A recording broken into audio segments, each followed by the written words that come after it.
Okay, what's going on? It's your boy back at you. Y'all know what it is.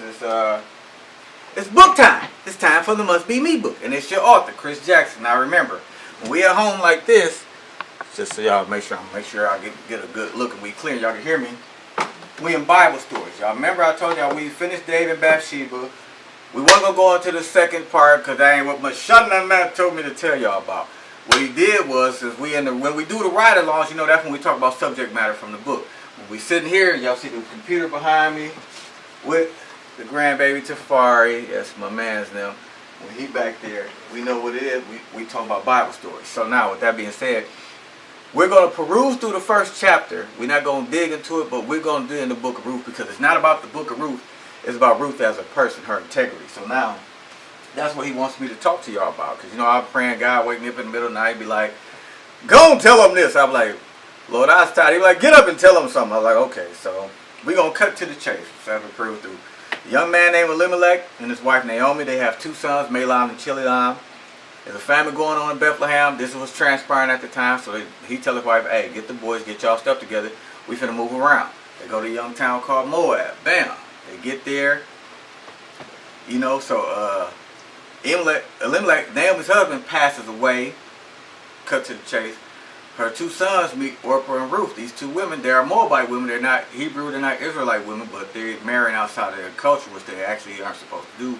But God got intentions with all this stuff. So they marry outside of them. What I did notice this morning when I was praying and reading that Mahlon and Chilion both were married to each of these women for 10 years.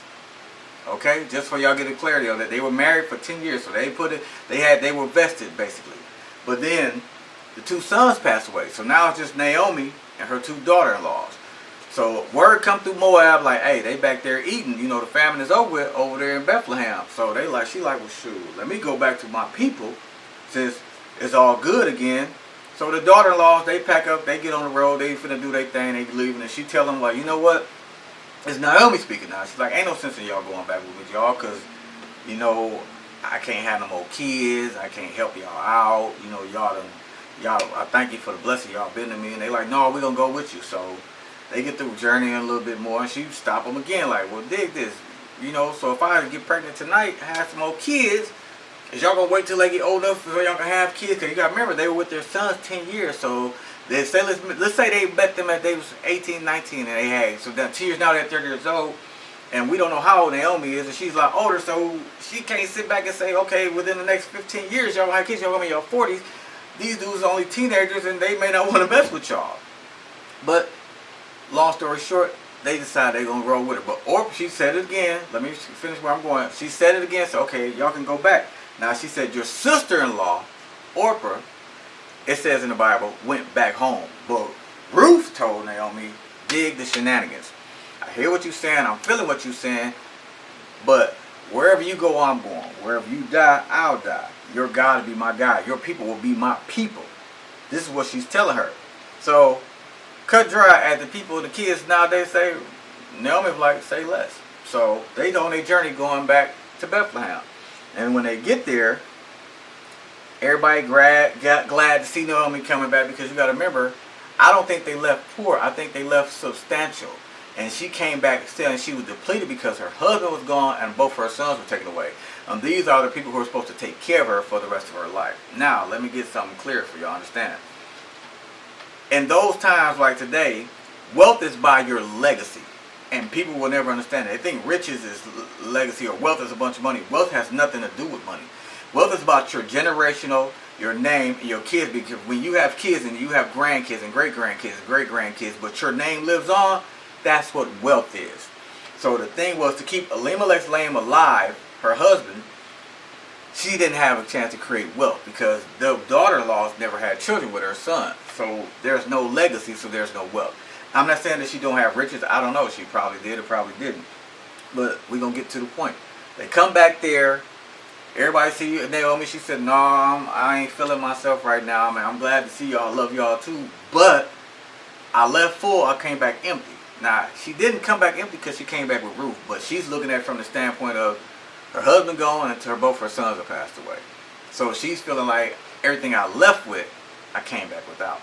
But the thing was, God kept Ruth around for a reason. Now, me personally, me looking at that, I'm thinking during them 10 years that Ruth, whichever son she was married to, got a relationship to God and got to know God, and they started being cool. Like, he was praying, she might have been praying with him, she started seeing stuff and realized how God was performing in his life. Now, Orpah, on the other hand, I don't know. I'm thinking maybe she still worshiped her gods and still did what the Moabites did. I can't say it because I've read parts where people, not in the Bible, but other areas I searched, and they think saying Orpah and Ruth might have been sisters, they came from royalty. No, because when you come from royalty, you have arranged marriages, which they wouldn't have allowed them to arrange a marriage with someone out of their gender, basically out of their culture. That wouldn't have happened.